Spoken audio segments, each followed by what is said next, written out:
The fighter jet appeared outside the first-class window before anyone explained why the plane had started to shake. Its gray wing cut through the dark close enough for Claire Whitmore to see its warning lights reflected in her white clutch. Then the captain's voice cracked through the cabin, too tight to be routine. "If there are any combat pilots on board, identify yourself immediately." Claire turned, her red dress sharp against the blue leather seat, diamonds cold at her throat, and stared at the black man asleep beside her in seat 8A. His white T-shirt was wrinkled. His shoes were worn. One hand rested open on his lap around a boarding pass folded into a tiny paper airplane. Inside it, in a child's careful letters, were 4 words Claire did not understand yet. "Come home before pancakes." A little boy 3 rows back started crying. The air marshal stepped into the aisle, looked at the sleeping man, then at Claire, and said under his breath, "Not him. Find someone real." But before anyone touched him, Marcus Ellison opened his eyes. He looked past Claire, past the frozen passengers, straight at the fighter jet outside the window. His voice was low. "That jet isn't escorting us." Claire's fingers tightened around the armrest. "Then what is it doing?" Marcus did not blink. "Warning us. If you were in that cabin, would you trust the man everyone had already dismissed?" Drop where you're watching from, and subscribe if you want to hear how this flight survived the next 39 minutes. 3 hours earlier, no one in Terminal C had looked twice at Marcus Mace Ellison. He moved through the airport with a small carry-on, a cracked phone, and the kind of quiet exhaustion that came from working nights, sleeping in pieces, and still making breakfast before school. His palms were rough from hangar tools and safety reports. His jacket cuff was frayed. The folded boarding pass in his pocket had already been opened and refolded by his 8-year-old daughter, Zoe, until the paper held soft white creases like old scars. She had pressed it into his hand before he left and made him promise he would bring it back. Marcus had smiled because fathers learn how to smile when they cannot afford to show fear. "Before pancakes," she had whispered. Now that same folded promise trembled in his fingers as the fighter jet tilted its wing again. The captain's announcement repeated, sharper this time, and the first-class cabin lost the last of its polished calm. Claire looked from the child's handwriting to Marcus's face and saw something that did not belong to an ordinary passenger. Not panic, not confusion, but recognition. The air marshal reached for his radio. "Sir, stay seated." Marcus slowly closed his hand around Zoe's paper airplane and stood anyway. "If that pilot signals one more time and nobody answers," he said, "this whole plane becomes a question they may not wait to solve." Before the fighter jet, before Claire Whitmore's white clutch reflected military lights, before an air marshal decided Marcus Ellison could not possibly be the answer, there had been a library printer blinking red in the corner of a neighborhood branch. Marcus stood beside it the night before the flight with grease still under one fingernail, waiting for one clean boarding pass to slide out. The machine jammed twice. The librarian apologized. Marcus only shook his head and fed in the last coins from his pocket, because anger cost energy and he was saving what little he had for Zoe. Outside, his old sedan waited under a broken street lamp with a toolbox in the back seat and a child's booster still strapped in tight. His supervisor at Northline Aviation Safety had called 3 times that evening. Final review in London. Contract decision pending. No missed attendance. No excuses. The words sat beside the rent notice in Marcus's mind like 2 unpaid debts arguing over which one could break him first. At home, Zoe was asleep on the couch with a math worksheet on her chest and one yellow bead caught in the blanket. Marcus lifted her gently, carried her to bed, and stood in the doorway longer than he meant to. Her room was small, but everything in it had been repaired instead of replaced. The lamp with tape around the cord, the bookshelf Marcus had sanded smooth, the winter coat hanging from a chair because the closet door stuck. In the morning, Zoe found the boarding pass on the table and folded it while Marcus packed her lunch. Peanut butter, apple slices, the last juice box. She worked quietly, pressing each crease with the seriousness of someone building something that mattered. Marcus reached over and corrected the left wing by a fraction before he could stop himself. "Not too steep," he murmured. "Too steep and it fights the air." Zoe looked up. How do you know that? Marcus paused with the lunch bag still open. For 1 second, the kitchen held its breath. Then he smiled the careful smile fathers use when the truth is too heavy for breakfast. Because everything that wants to come home has to learn how to land gentle. Zoe wrote inside the folded paper before closing it. Come home before pancakes. At the school gate, she made him promise twice. He did. Then his phone buzzed. Landlord, supervisor, school reminder about late pickups. Marcus locked the cracked screen and kissed the top of her braids. I'll be there. By the time he reached the airport, exhaustion had settled behind his eyes. He almost missed the gate announcement. Passenger Marcus Ellison, please come to the desk.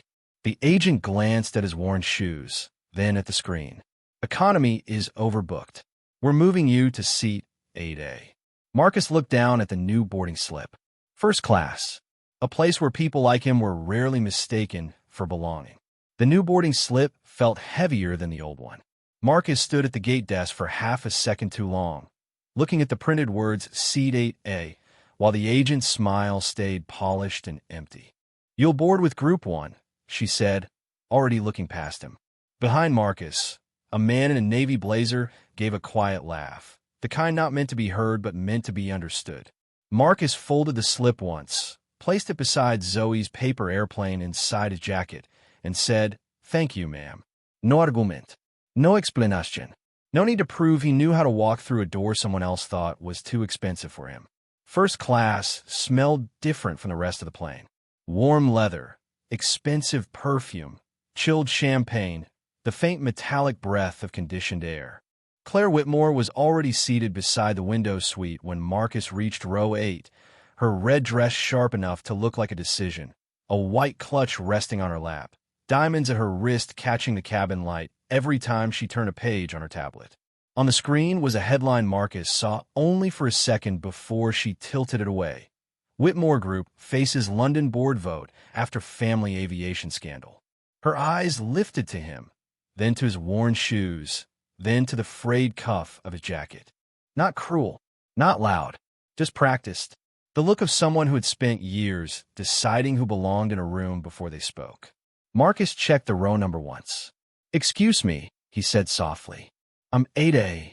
Claire's fingers tightened around the edge of her clutch. That's a first-class seat. Her voice was controlled, but the meaning underneath was colder. Marcus showed the boarding slip. The flight attendant glanced at it, hesitated just long enough for the silence to gather, then nodded. Yes, ma'am. He was upgraded. The word upgraded landed harder than it should have. 2 passengers across the aisle looked up. The man in the navy blazer whispered, Must be nice when the system makes mistakes. Marcus heard it. Claire heard it too. Her eyes flicked toward the voice, then back to Marcus, but she said nothing. Marcus placed his carry-on overhead with careful hands, then settled into seat 8A. He kept his shoulders narrow, his knees still, his phone face down. The cracked screen lit once with Zoe's picture. Yellow beads, missing front tooth, pancake syrup at the corner of her mouth. He turned it off before anyone could see too much. From a jacket pocket, the folded boarding pass slipped halfway out. Claire noticed the little paper airplane and mistook it for nervous habit or childishness or something sentimental man like him carried because they had nothing more valuable. Marcus caught it before it fell. He smoothed one wing with his thumb. Not too steep, he whispered.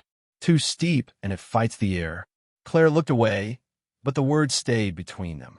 The aircraft pushed back from the gate. The safety video began.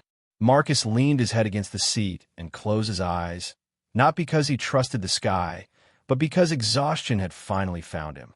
Beside him, Claire reopened her tablet, yet her gaze kept drifting toward the paper airplane in his hand. Then, somewhere between the runway lights and the dark climb over the Atlantic, Marcus murmured in his sleep, so low only she could hear it. Hold formation. Claire froze with one finger above the screen, because no ordinary passenger said that like a memory. Claire Whitmore kept her fingers suspended above the tablet, long after Marcus's whisper faded. Hold formation. It was not the phrase alone that unsettled her. It was the way he said it, clipped and quiet, like a man answering a command from somewhere behind his eyes. She looked at the folded boarding pass resting between his fingers, its paper wings rising and falling with his breath. Inside those creases were the words "come home" before pancakes, though Claire did not know that yet. To her, it was only a child's folded scrap in the hand of a man who looked out of place beside champagne glasses and polished shoes. She told herself exhaustion made people strange. Fear made patterns where there were none. Then the aircraft dipped. Not violently, just enough for the champagne in her glass to lean toward the rim. Marcus opened his eyes before the seat belt sign chimed. His hand closed around the paper airplane, and his gaze moved from the ceiling panels to the wing, then to the dark window. He did not move like a startled passenger. He moved like someone counting. A flight attendant started down the aisle with a silver coffee pot, her smile too bright for the sudden quiet in first class. Marcus lifted one hand, palm low. "Ma'am," he said, still seated. "Lock that card." She blinked. "Sir, it's only light turbulence." "Lock it now." The softness in his voice made the warning more frightening. The attendant frowned, but her shoe pressed the brake. 3 seconds later, the plane dropped hard enough to make a spoon jump from saucer. The cart slammed against its lock instead of rolling into the aisle. A woman gasped. The little boy 3 rows back started crying again. Claire turned slowly toward Marcus, but he was already looking past her, out the window. At first, she saw only black glass and her own reflection. Red dress, white clutch, diamonds, a face trained not to show fear. Then something gray slid into the edge of the view. A fighter jet. Close. Too close. Its lights flashed once, vanished, then flashed again in a rhythm that made Marcus's jaw tighten. Across the aisle, the man in the navy blazer muttered, "Military escort. Standard procedure." Marcus did not answer him. He watched the jet's angle, the distance from the wingtip, the slight lift before it banked back into the dark. "That's not standard," he said. Claire's voice came out colder than she felt. "How would you know?" Marcus looked down at Zoe's paper airplane. For the first time since boarding, he seemed to remember that answering too clearly could cost him something. "Because he's not flying beside us," he said. "He's trying to get our attention." Claire's thumb tightened around her clutch until the clasp bit her skin. A chime sounded overhead. This time, the captain's voice was strained enough to silence every whisper in the cabin. "Ladies and gentlemen, remain seated with your belts fastened. We are experiencing a communication irregularity." The air marshal stepped from the forward galley, eyes already searching for disorder. Marcus kept watching the window. The fighter jet flashed again. Once. Twice. Then a third time. Marcus's face changed. Not fear. Recognition. The air marshal noticed it too and moved toward him. "Sir, is there a problem?" Marcus did not stand. He did not raise his voice. He only said, "You need to tell the cockpit they missed the second warning." The air marshal's expression hardened. "And why would a passenger like you know that?" Before Marcus could answer, the speakers crackled again, and this time there was no polished airline calm left in the captain's voice. "If there are any combat pilots on board, identify yourself immediately." For one breath, first class went so quiet Marcus could hear Zoe's paper airplane crackle inside his fist. The captain's words still hung above them. "Combat pilots. Identify yourself immediately." No one moved. Then Marcus lifted one hand. Not high, not dramatic, just enough for the flight attendant to see him. A thin wave of relief crossed her face, quick as light. "Sir," she whispered, "are you saying you can help?" Marcus looked once at the fighter jet outside Claire's window, then at the sealed cockpit door. "I'm saying your crew needs to answer that signal before the next turn." Claire Whitmore stared at him as if the man beside her had changed shape without moving. Across the aisle, the man in the navy blazer gave a nervous laugh. "Come on." He heard one announcement, and now he's Top Gun. The air marshal stepped closer, his badge flashing under the cabin lights. "Name?" "Marcus Ellison." "Military ID?" Marcus's jaw tightened. "Not on me." The relief in the flight attendant's face faded. The cabin seemed to lean toward the accusation. Kyle Mercer looked at Marcus's wrinkled shirt, worn shoes, cracked phone, and the folded paper in his hand, as if every ordinary thing about him made the claim more dangerous. "So you want access to a cockpit during a communication failure," Kyle said, with no credentials. Marcus did not raise his voice. "I don't need access yet. I need you to tell them the fighter is signaling intercept correction, not escort comfort. Left bank. Repeat flash. Wing rock." They missed the second warning. Claire's eyes flicked to the window. The jet came back into view, gray and silent, its lights blinking against the black sky. For the first time, the businessman stopped smiling. Then Marcus's phone lit in his lap before he could turn it over. The plane's Wi-Fi had pulled in a delayed notification from Zoe's school. Late pickup documentation reminder. Beneath it sat an unsent message to his daughter. "I'll be home before pancakes." Marcus saw it. Claire saw it too. Something moved behind her guarded face, then disappeared before it could become trust. Kyle reached for the phone. "Hand that over." Marcus covered it with his palm. "That's my daughter. And this is an aircraft under emergency protocol." Kyle's other hand closed around the paper airplane. The folded boarding pass bent between his fingers. Marcus's eyes lowered to it, and for the first time Claire saw anger pass through him, controlled so tightly it looked like pain. "Careful," Marcus said. "A child made that." Kyle's expression hardened. "A child doesn't explain why you know military intercept signals." From the forward galley, the flight attendant pressed a handset to her ear. Her face changed. "The first officer is asking if he can verify the signal pattern." For half a second, hope returned. Then Kyle stepped between Marcus and the cockpit door. "He verifies from this aisle. One wrong answer, one step without my permission, and I restrain him until we land." Marcus looked at the paper airplane trapped in Kyle's hand, then at the fighter jet outside Claire's window. "If we wait until landing," he said, "there may not be one." Kyle held out the phone in one hand and Zoe's folded promise in the other. "Then choose, Mr. Ellison. Sit down and protect your little girl's future, or keep talking and give me a reason to make you the threat." Kyle Mercer held Marcus's cracked phone in one hand and Zoe's paper airplane in the other, as if the two smallest things on that aircraft were enough to keep a grown man in his place. "Choose," he said again, "your daughter's future or this little performance." The word performance moved through first class like a match struck in a dark room. Marcus looked at the phone, then at the bent wing of the folded boarding pass.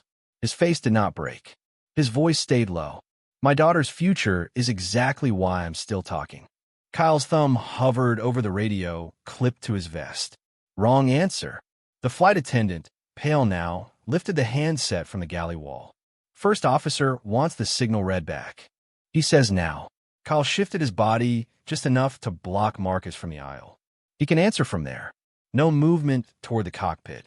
Marcus nodded once, accepting the insult without giving it the dignity of a fight. Outside Claire's window, the fighter jet slid back into view and rocked its wings. Left level, left again. Its lights pulsed in a pattern too deliberate to be comfort. Marcus watched for 2 seconds. "Heading correction," he said. "They want us 10 degrees right. We're drifting toward restricted airspace, and our radio reply isn't reaching them clean." The flight attendant repeated his words into the handset. A pause followed, then another, the kind of pause that made every passenger listen to the engines differently. Claire saw Marcus's hand open slightly, not toward the cockpit, only toward the paper airplane. Kyle tightened his grip around it. "This stays with me." For the first time, Claire spoke. "Is that necessary?" Her voice was still controlled, still expensive, but a crack had entered it. Kyle did not look at her. "Ma'am, people who know too much during emergencies are not automatically heroes." The sentence landed exactly where he meant it to land. On Marcus's shirt, his shoes, his skin, his silence. The flight attendant pressed the handset tighter to her ear. "First officer says the fighter confirmed one correction, but radio response is still unstable. They need someone who understands intercept procedure to help phrase the acknowledgement." Kyle gave a short laugh. "Absolutely not. He is not transmitting anything." Marcus turned his eyes from the window to Kyle. "Then you say it. Repeat what I tell you word for word." Kyle leaned closer. "And if those words are wrong, then restrain me." Claire's fingers stopped moving on her clutch.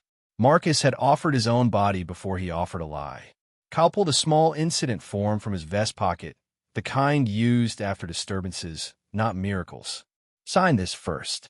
Statement says you voluntarily interfered with crew procedure after being warned.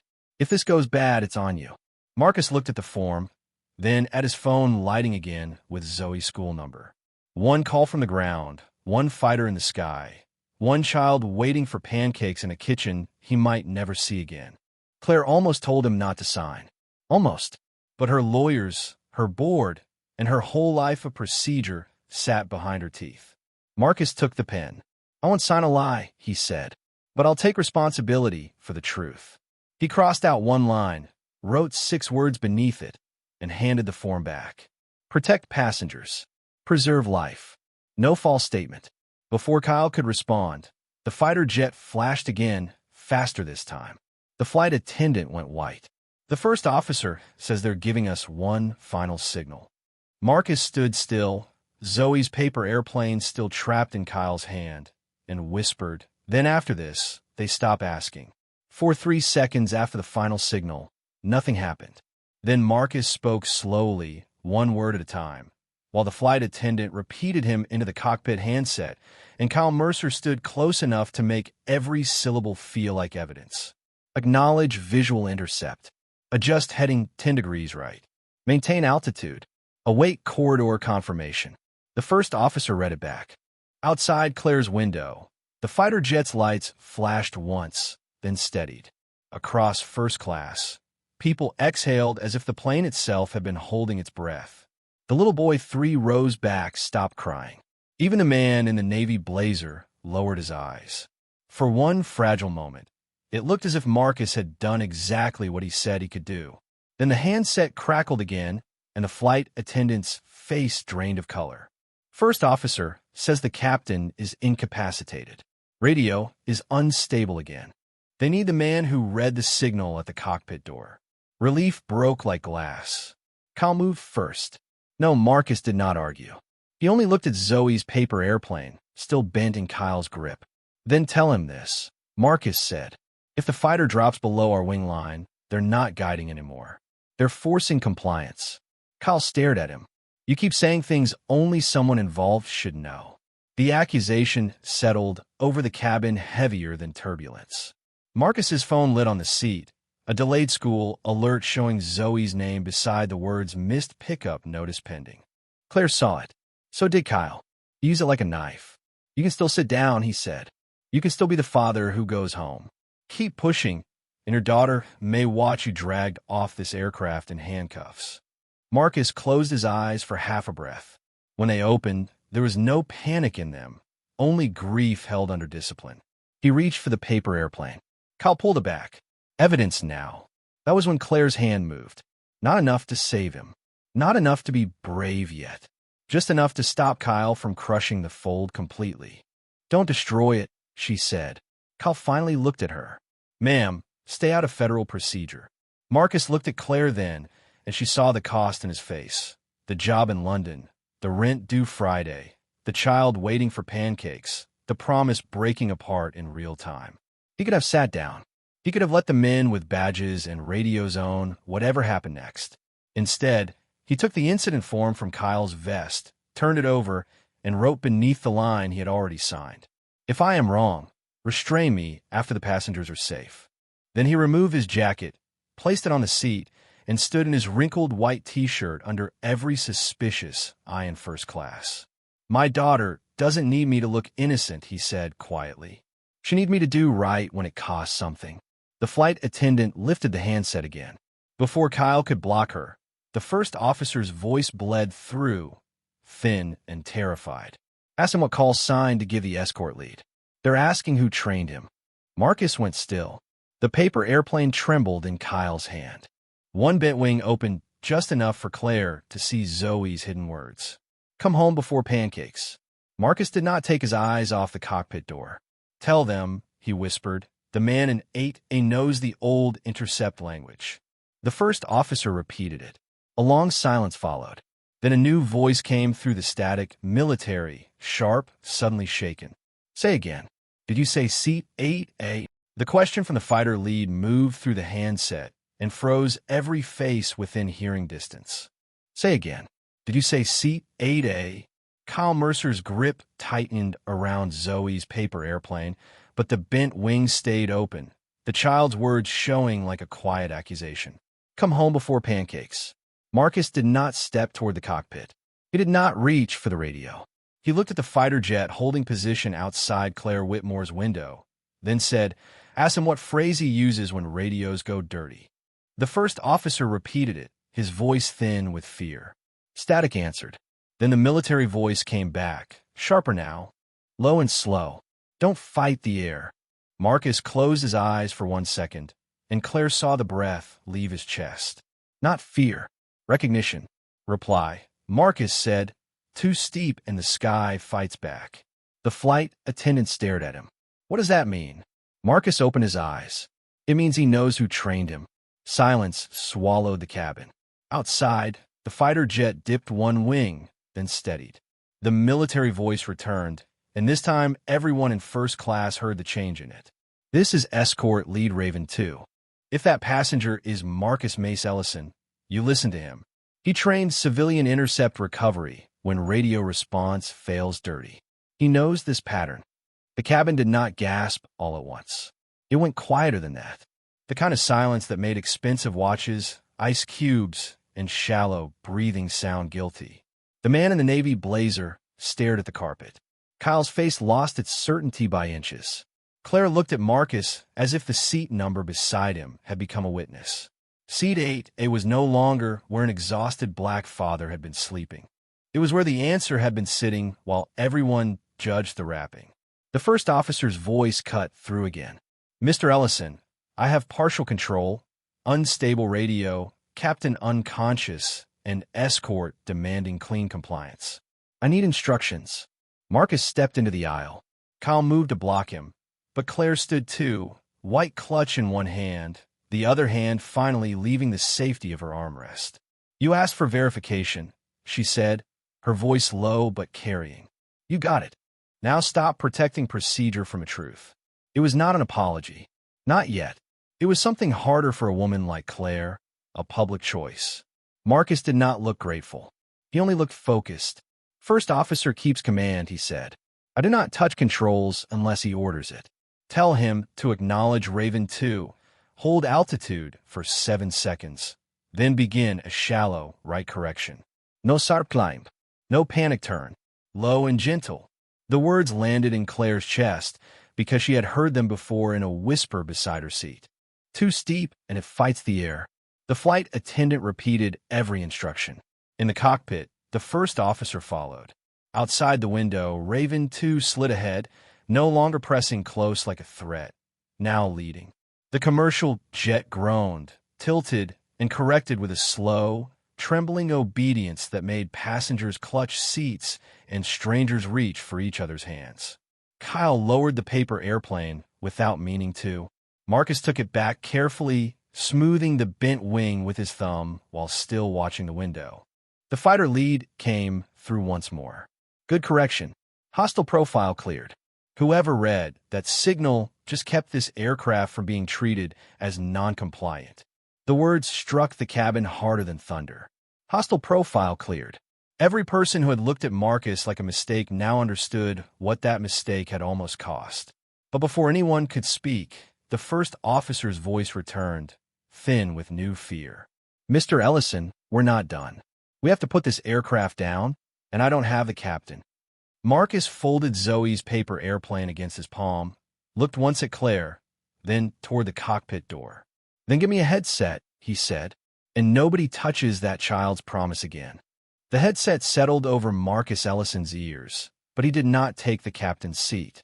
He stood behind the first officer with one hand braced against the cockpit wall, Zoe's folded boarding pass safe in his shirt pocket, and gave instructions in the same quiet voice he had used at a kitchen table that morning. Low and gentle. Don't chase the drop.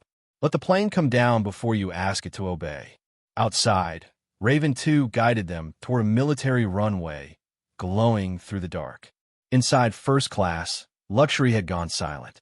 Champagne sat untouched. Watches stopped matching. Claire Whitmore held her white clutch in both hands and stared at the cockpit door, while Kyle Mercer stood in the aisle with his radio lowered, as if the badge on his chest had become too heavy to lift. The landing was not clean. The aircraft groaned. The wheels hit hard.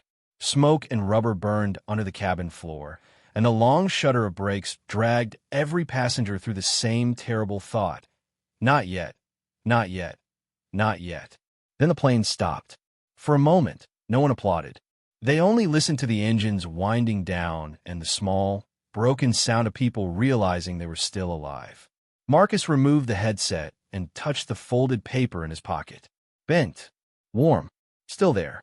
When the doors opened, emergency lights washed the windows red and blue.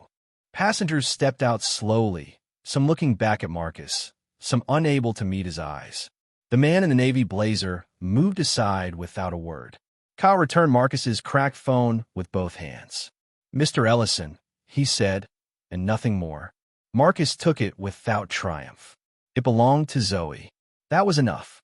On the runway, airline officials were already trying to shape the story before the smoke had cleared. One man in a suit said unverified passenger involvement into his phone. Claire stopped walking.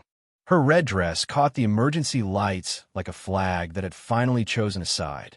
"No," she said, quietly, firmly. Every executive near her turned. She looked at Marcus, then at the cameras waiting beyond the security line. His name is Marcus Ellison. He saw the truth first. He asked for no credit, touched no controls, and helped bring this plane home when procedure was too afraid to see him. Marcus did not smile. He was already calling Zoe. The video connected on the fourth ring. Her face filled the cracked screen, sleepy and frightened, yellow beads loose against her cheek. "Daddy." Marcus crouched beside the landing stairs so the cameras would not on the moment. He unfolded the paper airplane carefully. One wing was bent. The words were still there. "Come home before pancakes." His voice nearly failed him. "I'm on my way, baby." Zoe looked at the paper, then at his face. "Did it come back?" Marcus nodded once. It came back. Behind him, Claire wiped one tear before anyone could photograph it. She did not reach for him. She did not make herself the reason he was seen. She simply stood there and made sure no one buried the truth again. And Marcus, the man they had mistaken for a passenger out of place, held his daughter's promise in both hands like the only medal he ever wanted. Have you ever been doubted when you were only trying to do the right thing? Do you think Marcus broke his promise to Zoe, or did he finally keep it in the deepest way? Leave where you're watching from in the comments, and subscribe to hear more stories about people the world almost overlooked.